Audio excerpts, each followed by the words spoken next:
नमस्ते दोस्तों। लघु और सूक्ष्म उद्योग ये अपने भारत की अर्थव्यवस्था की रीढ़ की हड्डी है। 1 जुलाई 2020 से सेंट्रल गवर्नमेंट ने ये लघु उद्योग यानी कि एमएसएमई में एक बड़ा बदलाव लाया है। ऑलरेडी बहुत सारे एमएसएमई उद्योग आधार की स्कीम में पहले से ही रजिस्टर कर चुके हैं। जो पहले से रजिस्टर्ड है उनको भी इस नए स्कीम में वापिस से दोबारा रजिस्टर करने की जरूरत है। ये नए स्कीम का नाम है उद्यम आधार। जो पुरानी स्कीम थी उद्योग आधार, उसमें हम जो इंफॉर्मेशन थी जिसको कि अपना टर्नओवर हुआ, अपना इन्वेस्टमेंट हुआ, वो सब हम सेल्फ डिक्लेरेशन यानी कि हम ही बताते थे कि हमारा कितना है, और गवर्नमेंट आके उसे ना तो कोई वेरीफाई करती थी ना ही कोई क्रॉस चेक करती थी, और उसे यूं एक्सेप्ट करके अपने को एमएसएमई सर्टिफिकेट दे दिया जाता था। ये सब बदलने वाला है। आगे जाके जो एमएसएमई में जो डेटा दिया जाएगा वही इनकम टैक्स और जीएसटी दो सबसे लिंक हो जाएगा। इसके बारे में अधिक जानकारी के लिए ये वीडियो लास्ट तक देखिए। एमएसएमई रजिस्ट्रेशन सिर्फ 2 कैटेगरी वाले बिजनेस पीपल को दिया ही जाएगा। एक है मैन्युफैक्चरर्स, जो अपना इंडस्ट्री खोल के कारखाना करके है, उन्हें दिया जाएगा। सेकेंड है सर्विस प्रोवाइडर्स, जो कि रेस्टोरेंट्स हुए या कोई कॉल सेंटर चला रहा है, वो लोग एमएसएमई में रजिस्टर कर सकते हैं। जो लोग ट्रेडिंग करते हैं जैसे कि होलसेल ट्रेड या रिटेल दुकान है, वो लोग एमएसएमई में रजिस्टर नहीं कर सकते। एमएसएमई के बारे में पहले जानने के लिए ये एमएसएमई क्या है। एम माने कि माइक्रो एंटरप्राइज, एस बोले तो स्मॉल एंटरप्राइज, और एक एम बोले तो मीडियम एंटरप्राइज। 2 क्राइटेरिया, फर्स्ट है एनुअल टर्नओवर और दूसरा है investment in plant and machinery. Government ने कुछ महीने पहले इसका जो डेफिनेशन है, ये जो क्राइटेरिया, इसे चेंज कर दिया है। जो माइक्रो या कि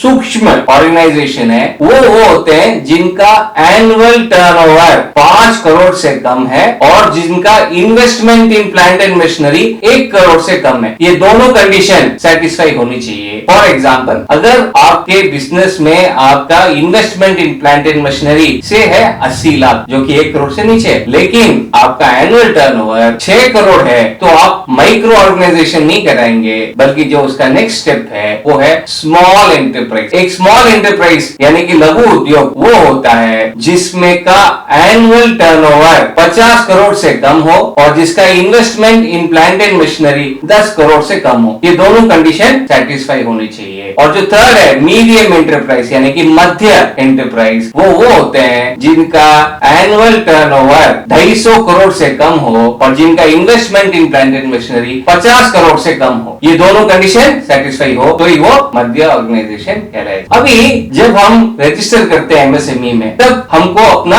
एनुअल टर्नओवर और अपने जो इन्वेस्टमेंट है वो बेसिस पे हमें या तो माइक्रो या मीडियम या स्मॉल ये कैटेगरी में बांट के हमें सर्टिफिकेट दे दिया जाएगा। लेकिन जनरली क्या होता है, हर बिजनेस में 2-3 साल में अपना बिजनेस बढ़ता है, अपना टर्नओवर चेंज होता है, अपना इन्वेस्टमेंट चेंज होता है। तो गवर्नमेंट क्या करेगी, उस नए स्कीम में, नए उद्यम आधार स्कीम में एवरी ईयर अपना टर्नओवर और अपने इन्वेस्टमेंट के हिसाब से इधर अपने को अपग्रेड करेगी फ्रॉम माइक्रो टू स्मॉल या स्मॉल टू मीडियम, अगर अपन वो कंडीशन सेटिस्फाई करते हैं, या अगर अपना बिजनेस थोड़ा स्लो हो गया हो तो इवन डाउनग्रेड भी कर देगी। ये सब ऑटोमेटिकली उद्यम आधार में की जो बैक एंड टीम है वो करके अपने को अपना सर्टिफिकेट वापस रिवाइज करके दे देगी। अभी आप ये सोच रहे होंगे आगे जाके एवरी ईयर क्या हमें अपना सारा डेटा, इनकम टैक्स का डेटा, जीएसटी का डेटा गवर्नमेंट को हर साल देना पड़ेगा उद्यम आधार के लिए? वेल, आंसर है नहीं।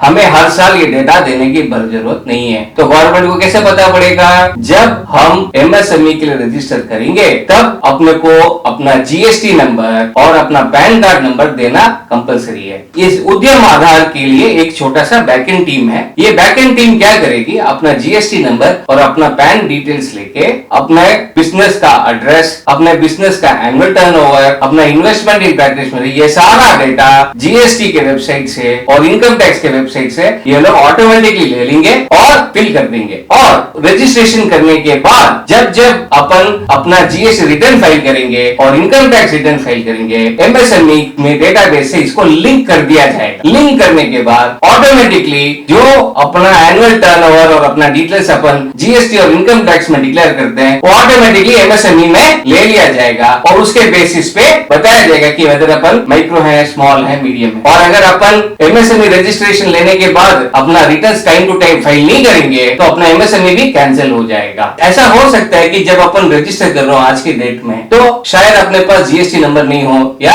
अपन इनकम टैक्स रिटर्न फाइल ना कर रहे हो। गवर्नमेंट ने उन लोगों को एक वन टाइम रिलीफ जैसे दिया है कि रजिस्ट्रेशन करते वक्त अगर आपके पास जीएसटी नंबर नहीं है या पैन कार्ड नहीं है तो आप अभी भी एमएसएमई नंबर ले सकते हैं और सेल्फ डिक्लेरेशन आप खुद ही बताइए कि आपका टर्नओवर क्या है, आपका इन्वेस्टमेंट क्या है, उसे गवर्नमेंट एक्सेप्ट कर लेगी। लेकिन आपको 1 अप्रैल 2021 आपको वक्त दिया जाता है कि आप अपना बिजनेस को जीएसटी में और अपना पैन कार्ड डिटेल्स ले लो। अगर आपने ऐसा नहीं किया तो आपका जो एमएसएमई रजिस्ट्रेशन नंबर उद्यम आधार में उसे रद्द कर दिया जाए। ओवरऑल ये एक बहुत बड़ा मास्टर स्ट्रोक है गवर्नमेंट का, जहां पे वो लोग चाहते हैं कि जो बिजनेसमैन गवर्नमेंट के एमएसएमई स्कीम्स का फायदा उठाना चाहते हैं उन्हें कंपलसरी है कि वो जीएसटी में रजिस्टर करें, रिटर्न फाइल करें, इनकम टैक्स नंबर ले अपना time to time return file करें। इससे अपने जो बिजनेस में जो ट्रांसपेरेंसी है, क्योंकि अपने को पता है इंडिया में बहुत कम लोग ही